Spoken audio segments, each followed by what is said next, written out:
We watched the Jets take off from Kennedy Airport. We're ready to take off on this Wednesday, November 18th edition of Insider.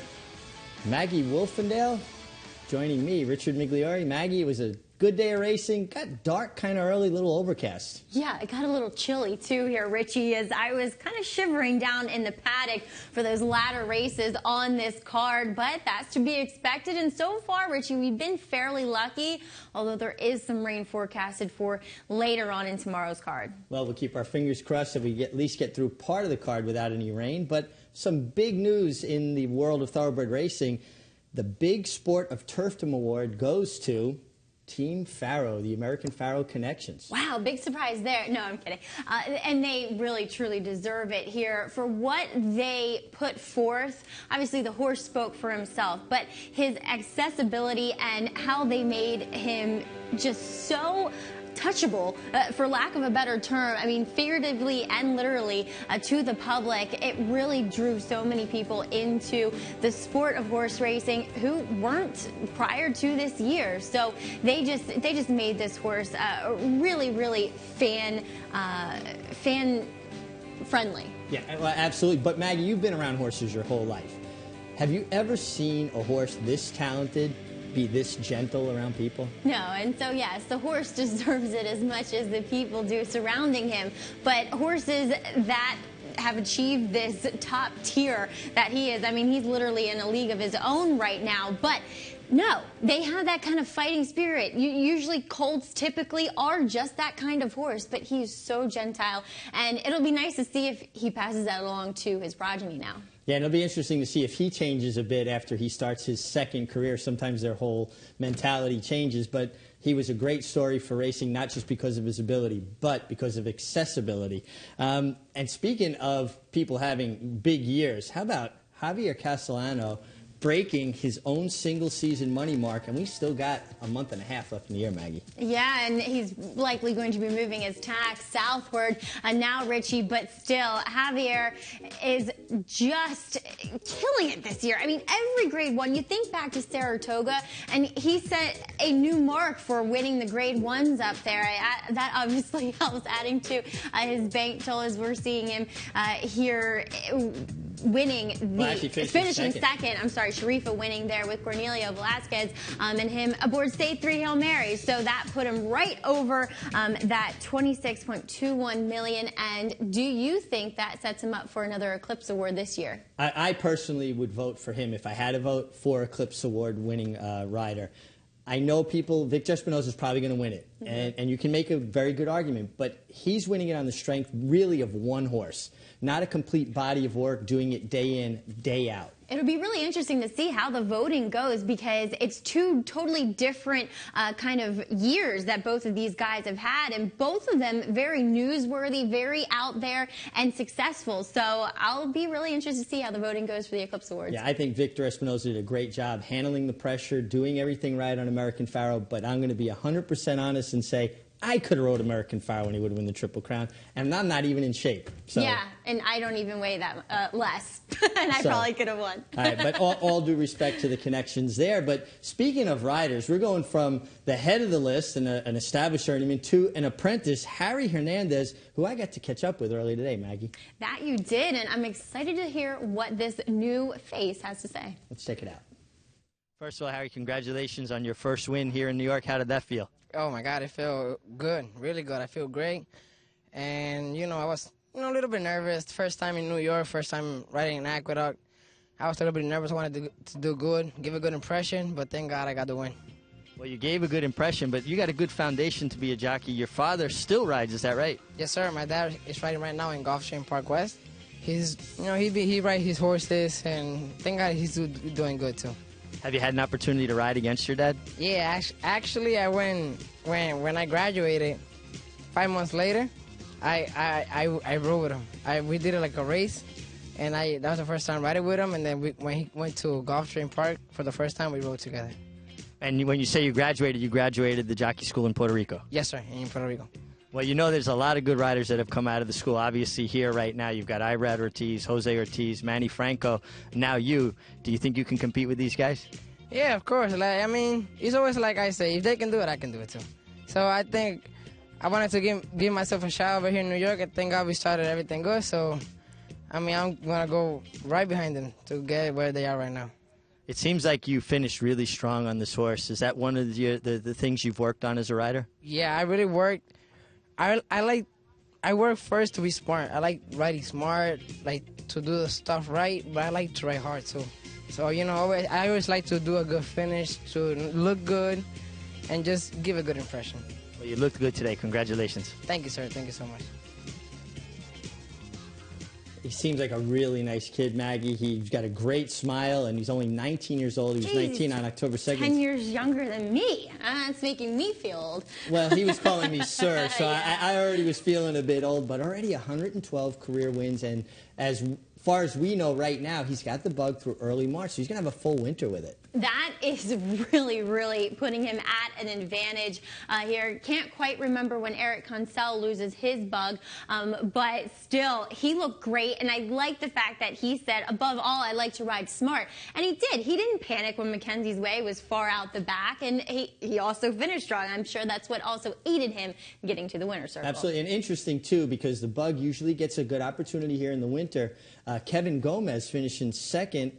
Son of Oscar Gomez, so it was an all-apprentice exacta, and we might see more of that before the end of the winter. Two good-looking apprentices. Maybe we'll catch up with Kevin one of these days soon. Yeah, exactly. Another guy who is following in his father's footsteps.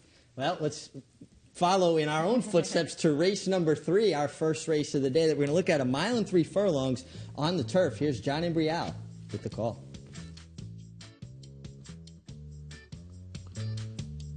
And they're off. Coturnix is going out for the lead. Now Rocciadoro moves up along with Sandy in the Sun. So 3 of them across the track for the early lead in this 11-furlong marathon. Request sets up shop in 4th. Next Rat is down on the inside in 5th, and the Grays are at the back. East Bay Lodge and Gray Wizard. Now Sandy in the Sun goes on with it to take over the lead. Goes a bit wide coming into the stretch, but is in front. Sandy in the Sun in front. Rocciadoro is on the outside of Sandy in the Sun with Coturnix running a close-up 3rd. Then Request next in 4th, followed by Next Rad in 5th. East Bay Lodge and Gray Wizard. Sandy in the Sun leads here by 3/4 of a length over Rocciadoro. And then Coturnix, 3rd by a half length, and Request is next in 4th. The quarter, 25 3, the half mile in 52 seconds as they move for the clubhouse turn. Sandy in the Sun is the leader here by 3/4 of a length over Rocciadoro, who continues to run along in 2nd. Coturnix is 3rd by a neck. Request is on the outside in 4th. Then it's a length and a half to Next Rad in 5th. His outside is East Bay Lodge. Gray Wizard trails in 7th. And the field is now midway up the backstretch, and Rocciadoro goes on up now to challenge Sandy in the Sun for the lead, and the 2 of them are heads apart. Coturnix has come off the inside and is making a move now. There goes Coturnix up to challenge Rocciadoro for the lead, and those 2 now hook up, heading into the far turn. Sandy in the Sun is back running in 3rd. Then it's Request in 4th, followed by Next Rad and East Bay Lodge, and Gray Wizard has trailed throughout. As they move for the head of the stretch, it is Coturnix on the outside, putting ahead in front of Rocciadoro. Request is 3rd. It's Coturnix. Here comes Request now on the outside. Rocciadoro continues to battle on down towards the rail. Next Rat is 4th. Rocciadoro, Coturnix, and on the outside it's Request. Now it's Rocciadoro and Request. It's going to be those 2 down to the wire, and it's going to be Request by a neck. And it was close for second between Rocciadoro and Coturnix. Well, another perfectly timed ride on the turf, Maggie, from Irad Ortiz with Request. A terrific run by the 2-horse Coturnix. And also the 3. I mean, they were great battle to the wire, but here comes Request. Yeah, Coturnix was really, really game there in the middle of those horses for Abiatsit. But it was Request who took a while to break through this other than condition, as he is now 2 for 13 in his last win coming over 2 years ago. So he was way past due for a Chad Brown horse, to say the least. Definitely overdue, but he got the money today over a very game Coturnix. And boy, he looked awful happy with himself galloping back here. What a nice mover. He is a cute horse. I mean, he's just that heavier type of horse that he was very proud of himself, I'm sure, sitting in that winner's circle. Another win for Chad Brown and Irad Ortiz, who've been tearing it up at every single meet this year. But let's turn our attention to race 7, a mile back on the turf course. We're getting a lot of use out of this turf course before the weather turns. Here's John and Brielle from Gate to Wire. 4-Star Crook came out well, but it's Scouted Out who has the early lead and resolutely now moves up into second. Forever, for always, 4-Star Crook and Hillary in the House, those three all together with Moonlit Sonnet running in 6th. Bella Joy towards the inside in 7th. Where's the Risk is in 8th. Andromeda's Risk down at the rail, and Sarah Tiago is the trailer in 10th. Scouted Out in Frontier, 3/4 of a length, with Resolutely now moving up a bit. And on the outside is Hillary in the House, and the big favorite 4-Star Crook sits just off the front runners in 4th. The quarter one in 24 and 3. Forever for Always in between horses in 5th. Moonlit Sonnets on the outside in 6th. Bella Joy is next in 7th, 5 Lakes from the front. Then Where's the Risk? Sarah Tiago and Andromeda's Risk.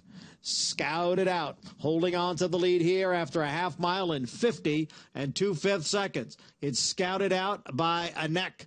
Resolutely continues to run alongside now. Resolutely now running up on the outside of Scouted Out to poke ahead in front. Scouted Out down at the rail. And Hillary in the House is on the move from 3rd.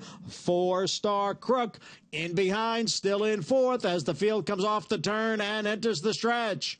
Hillary in the House and Scouted Out down at the rail. Scouted Out, Hillary in the House. Here comes 4-Star Crook on the outside now. 4-Star Crook to the front. 4-Star Crook with a quick burst there, drawing away at the end, looking good. 4-Star Crook won by 5. Scouted Out held second. A 3-way photo for 3rd. Hillary in the House, Bella Joy. Well, the 3rd race was Chad Brown and Irad Ortiz with a perfectly timed run. Looks like deja vu all over again, Maggie. Took the words out of my mouth, Richie. But a quick pop to the horse who finished 2nd, Scouted Out. I thought she ran very well in defeat, considering she was stretching out from 3/4 back at Belmont for Wesley Ward. I thought she ran very credibly. Granted, speed has been pretty good on this course. It seems as though the real winners are always coming from that second flight of horses, but the speed always does hang on to get, the exotic plays. Yeah, it seems like you want horses that are forwardly placed, but then you get a horse like this who kind of stood out over the field and gets that nice trip under Irad Ortiz. And all of Chad Brown's horses are just, it's like an assembly line, one after another run well. He has a horse for every kind of condition, and that's what makes you win races. Well, we're going to take a quick time out here on Insider, and we'll be back to see what happened the rest of the day.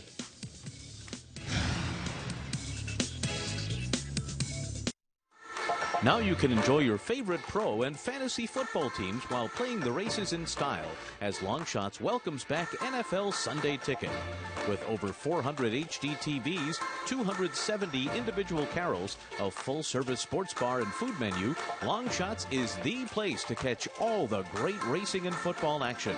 So come on out, bring your friends, bring your league to Longshots, located on the 2nd floor at Aqueduct.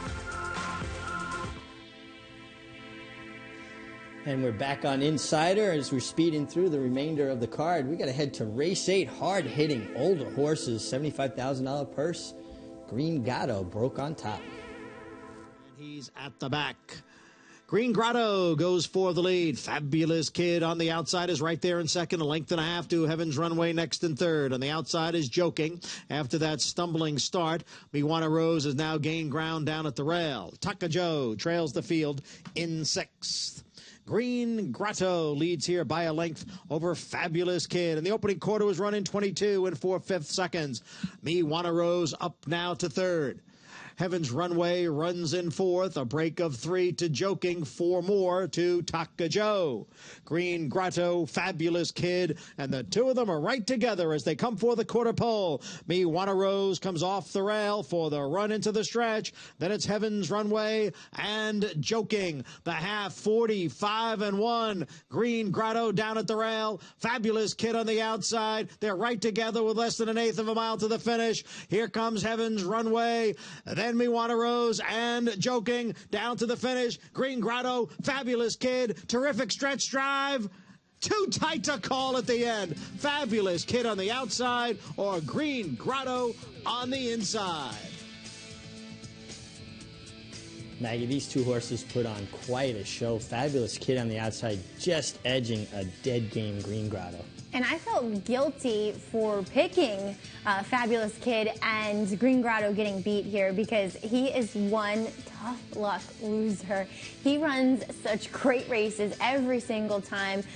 Not constantly overmatched, but sometimes in some spots he is, and he still runs these really good races. So it was kind of heartbreaking to see him lose by half a head there. And you can see he wants to win so badly, but both these horses, let's give them both a lot of credit. They had their ears pinned, fighting to the wire, and a real strong race from both of them. But I'm with you, Green Grotto, he runs too hard every single time to come up short like that. It is a bit heartbreaking, but another winner for Irad Ortiz and David Jacobson, the winning conditioner. Let's head on to race number 9, the nightcap, 2-year-old filly maidens going a mile on the turf.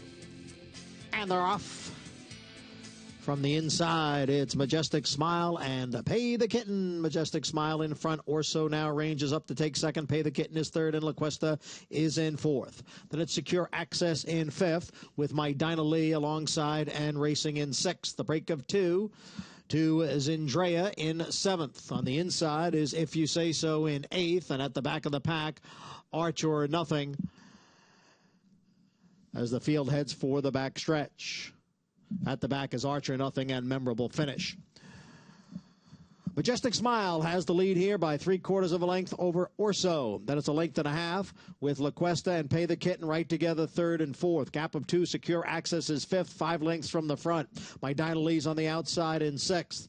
Farther back, If You Say So in seventh. Memorable Finish on the extreme outside is eighth. Then it's Zindrea, and Archer Nothing is the trailer. The quarter, 24 seconds. The half, 49 and 1. Still Majestic Smile on top here as they go into the far turn. Majestic Smile by a length over the gray Orzo. Pay the Kitten is down at the rail, and La Cuesta is on the outside. Then Secure Access and My Dinah Lee as the field heads for home. It's Majestic Smile in front. On the outside is La Cuesta and My Dinah Lee. Secure Access now splits horses and comes on through. Majestic Smile with the lead. Secure Access all out, and My Dinah Lee on the outside. Still Majestic Smile. Secure Access, one last try. Majestic Smile. Secure Access, a photo finish. Looked like Secure Access got there, but clearly a photo with the pace setter, Majestic Smile. Maggie, Secure Access gets up under a Never Say Die ride by Johnny Velasquez. It looked at one point like maybe the 2 Majestic Smile was gone. It did, and we'll see another race coming up a little bit later on the show, just a few moments, where it looks like the eventual winner is never going to get there, even at the 16th pole, and this race was exactly the same. It never looked as though the post-time favorite Secure Access was going to get there, but she did, and I think she was the horse to beat, and she did get the job done. Yeah, definitely the horse to beat. And Shug McGahee, a guy whose horses get better with racing. Third start was the charm for Secure Access. Well, let's head to John Imbrial for the Fleet 5, races 1, 2, 4, 5, and 6. Mackenzie's Way is at the back as the field comes into the stretch, and it's Perfect Disco in front by 2. Ganador all out in second. In the Beat is now gaining ground from third, and alongside is Grosero. It's Perfect Disco, challenged here by Ganador. And on the far outside, Mackenzie's Way, who was last early on, is coming out late. Here's Mackenzie's Way to get up and win it. Mackenzie's Way by a head. Now to take over the lead. Then Chorus Line. Antebellum is putting in a late run. And Kalabaka on the extreme outside. Then Army Brat. Wait Your Turn in front by 3. Then Kalabaka, Wicked One, Antebellum, and Army Brat. It's Wait Your Turn, and she's going to pull off the upset here. Wait Your Turn at 14-1. Kalabaka was second, a photo for third between Army Brat and Wicked One. Al Parker, and the two of them are right together. as they come down for the 8th pole. Rich Stallone, Big Al Parker, and Elusive New Yorker continues to gain on the outside. Bear Claws moves into 4th. Big Al Parker now takes over. Then Rich Stallone and Elusive New Yorker. It's Big Al Parker to win by 2. Tight for 2nd. Elusive New Yorker or Rich Stallone. Bear Claws was 4th. Angel Choir by almost 4. Williams Lucky Gray. Cosmic Tail is running in 3rd. And then it's Majestic Bloom in 4th. Angel Choir is maintaining the lead. Williams Lucky Gray. Here's Chow Fun, who was last. Chow Fun is making a big late move here. Angel Choir, Chow Fun going to be tight. Look like Chow Fun got there from out of the clouds. Chow Fun nailing Angel Choir right on the wire. My Trails in 2nd. Sources and Methods on the extreme outside. It's Hetty Creek with the lead. Sources and Methods now moves into 2nd. Hetty Creek in front by 3. Sources and Methods in 2nd. Hetty Creek in front by 2.5. Sources and Methods 2nd. And it will be Hetty Creek to take it. Length and a half at the end. Sources and Methods was 2nd. Well, Maggie, that was Chow Fun, who you were referring to earlier, coming from nowhere, getting up in the shadow of the wire into Kendrick Carmouche. But our second look today is race number 2, because we had a trainer train her first winner of her life. Yeah, that's right. Carol Fisher taking out her trainer's license toward the end of Saratoga this year. Former longtime assistant for Tony Dutrow in Maryland. She's a Maryland native in Fair Hill, and then later on up here in New York. But she's got the backing of some pretty high-profile owners, including winning with Wait Your Turn with Michael Dubb. So he's given her a good opportunity to get her feet wet and get the ball rolling here in her training career. Well, and if you spent time with Anthony Dutrow, some of the good horsemanship should rub off, no doubt. And Wait Your Turn, a well-meant first-time starter, paid a big price, but the way to launch a career, congratulations to Carol Fisher. Well, the Aqueduct Jockey standings, Irad Ortiz Jr., he's coming like a freight train. He's tied on top of the standings with Kendrick Carmouche, his brother Jose Ortiz, and Johnny Velasquez back in, actually 3rd and 4th, tied for 3rd. Javier Castellano not far away. Pretty strong colony there. Chad Brown, well, he's just picked up where he left off at Belmont with his winning ways. Rudy Rodriguez and Todd Pletcher tied for 2nd. Chris Englehart a little further back in 4th. Couple of claims today. Maggie in the beat. Dave Canizzo, Majestic Boom, George Weaver, and Egyptian Magic coming back on a short turnaround. Claimed by Eddie Keneally. Well, time for another timeout as Aqueduct gets a little bit darker. We'll be back with the final segment of Insider.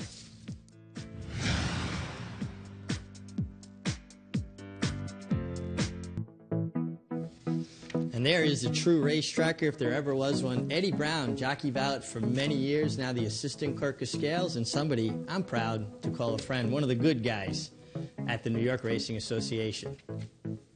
And don't forget, Saturday's $200,000 guaranteed late pick 4, as if you needed another reason to come out and catch the races here on a Saturday. Now you've got this big guaranteed pick 4. Come out to the races, have a good time, and who knows, maybe have a life-changing score. Let's turn our attention to tomorrow's card. Maggie, we're looking at Alliteration, breaking her maiden last year, going a 1:70 on a snow-covered Aqueduct. That's right, Richie. Won't be long before we see that again.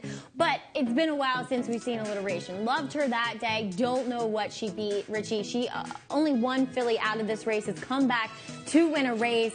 It's a tough row to hoe, especially when you consider that Chad Brown, relatively speaking, a guy who hits overall at 30%, is only 16% with this kind of move, with horses returning off this layoff and breaking their maiden last time out. And she's going to be facing some horses that are proven over a wet track like Know-It-All Anna. Yeah, Know-It-All Anna really likes a wet track. She's also really improved for Linda Rice, I think, and it won't be long before she breaks through this A other than condition, if it's tomorrow or in the near future. And as you said, she can only be aided by the fact that it's supposed to rain. Well, a horse that might not want to hear that about rain in the forecast is Il Molino. Pretty impressive getting up here, but she's only got one race in the slot. Yeah, she does not like a wet track, at least if that last race can be any indication. But we're checking her out here as she did break her maiden on the turn back here overall. I do like this filly considering the fact that I think she beat nice horses, but I don't know if she gets the setup she needs. Okay, well, a horse that might get the setup is Scataway, with Cornelio Velasquez staying here riding this Linda Rice training. That's right. She's been very consistent against New York breds. Will she bring the same kind of effort that we've seen back at Belmont over the fall meet against the Open Company here tomorrow? She's another one, though, that does like a wet track. So I'm sure Linda is at home doing the rain dance right now, Richie. Well, she's got two in that like the mud for sure. And let's see who our own Andy Serling likes tomorrow with a potential wet track. Thank you very much. As we look at Thursday's card, the 5th race, the rematch you've been waiting for ever since back on October 10th. Ali Sorrow got the best of Copernicus in our first race at Belmont. You have been waiting to see them match up again. You don't have to wait much longer. I like Copernicus. Copernicus finished 4th. Ali Sorrow finished 2nd. Ali Sorrow did chase the pace, but Copernicus set it. That was 6.5. This is 6. Perhaps some showers tomorrow. Any moisture in the track only helps Copernicus. I think Copernicus and Gary Gullo, and I buried Gary the other day. I'm not going to do it again. Copernicus over Ali Sorrow in the 5th race on Thursday. Well, I like the way Andy set that up with the rematch. Let's get back to race 8 quickly. Scataway, this is something I look at. She's got 3 wins, 5 seconds. Is that something you pay attention to when a horse has more seconds than wins that maybe potentially they don't really want to win? I don't think it's necessarily with her not wanting to win. She needs the exact setup that she wants because she needs a bit of pace to collapse in front of her here. As we saw a gate-to-wire winner last time out with Court Dancer here for George Weaver. She needs them to go blistering and then to fall away. You know, she comes with her run. I don't want to say she hangs because she gains on the eventual winners every time. I almost think that she's just a bad luck kind of loser here for Linda Rice, and I don't foresee her getting the setup that she needs tomorrow, though I respect her, and I think she could run very well here. Doesn't look like a tremendous amount of pace in race 8, but speaking of pace, we flew through this Insider, and we'll be back here tomorrow to do it all over again.